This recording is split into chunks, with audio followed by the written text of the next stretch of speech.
Alright guys, so welcome back to my channel. Today I'm going to be telling you tips and things you need to be aware of before embarking on your safari so you can have the best experience. This is off my own lessons, some of the things I wish I knew before heading for a safari in Kenya. So Kenya is beautiful, they have all these amazing reserves, but if you're not aware of certain things, it could affect your experience. So first things first, don't forget to like, comment and subscribe to my channel as it helps me expand generally.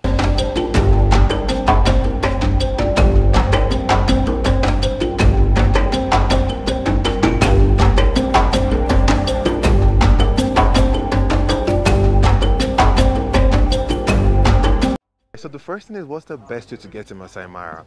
If you can afford it, you can go on a solo trip, but I personally advise going with a group. You get to meet more people, it's cheaper, and you can share different opinions. You know, it's just less boring than just you being alone going to the Masai Mara.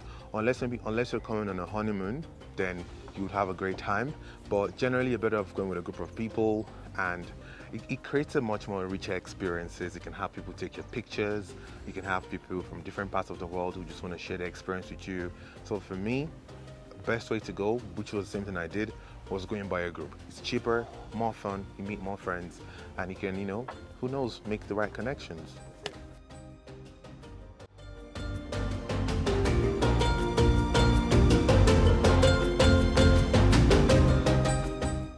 Second thing you need to be aware of is the cost of going to Masai Mara. So it depends on the tour operator you use. When you get here, you also incur some fees. If you're a national, you're looking at $80 per day. Sorry, if you're a foreigner, if you're a Kenyan non-resident, you're looking at $80 a day. And if you're a Kenyan resident, you're looking at about 2,000 Kenyan shillings, which is roughly $20.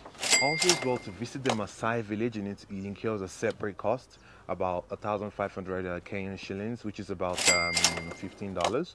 So you can calculate that. Those are some of the fees I was not aware of, but I did bring extra cash to cover for situations like that. But if you know about this, it should guide you, so you can bring in extra, depending on your nationality, but you can bring in extra 24,000 for fees, then 24,000 Kenyan shillings, and then an extra 5,000 for, just in case anything happens. So you need to be aware of that.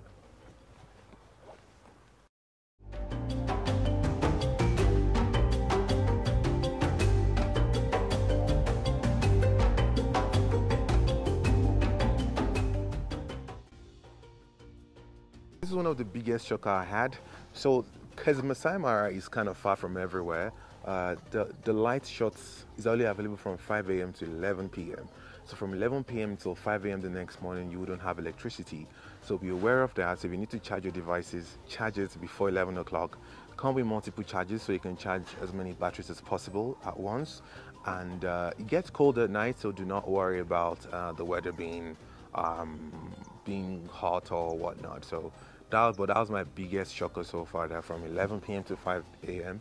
there's no electricity. And I thought it was only my hotel, but I spoke with some of my other people I came with, and it was a general phenomenon. So be aware of that. 11 p.m. to 5 a.m. no electricity. Yep.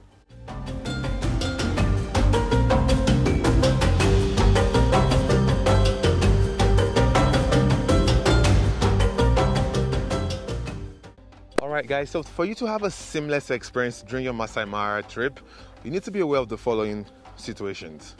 You're in the middle of nowhere, right? So they don't have most of the hotels, they don't have Wi-Fi, or they have limited Wi-Fi to the reception area. So in order for you to really enjoy yourself, best to come with your own Wi-Fi or top up data, then use this hotspot in your room.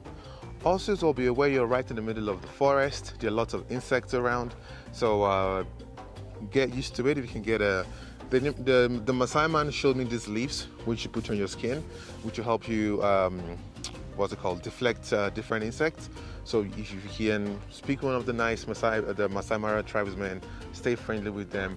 Maybe they'll be able to show you some of the leaves that you can use to help deter away mosquitoes from your Masai Mara adventures. So don't forget, Wi-Fi, lots of insects, and that's it. I'll let you guys know the next thing I think you should have before coming.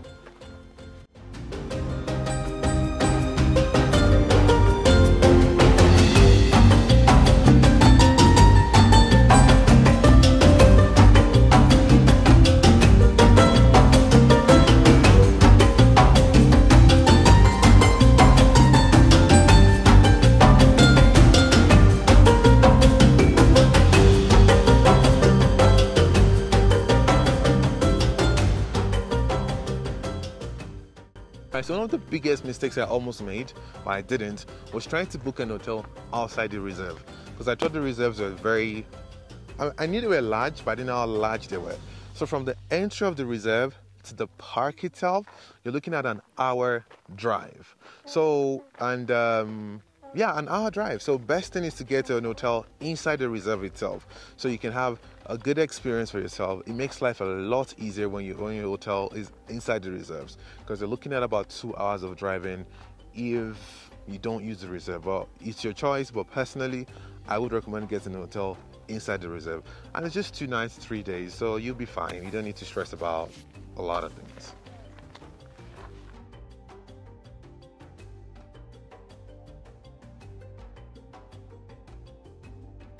To Nairobi to this place would typically cost $300, and it's about an hour flight, and it lands straight into Wilson as opposed to driving, which takes about 6 hours. But personally, I like road trips. I like to, the sky is all the same no matter where you're in the world, but when you're driving, you get to see different views. So for me, this is a great option if you can, but to have the best experience of Masai Mara, I wouldn't recommend flying unless you're like tight on time and you need to get in and get out.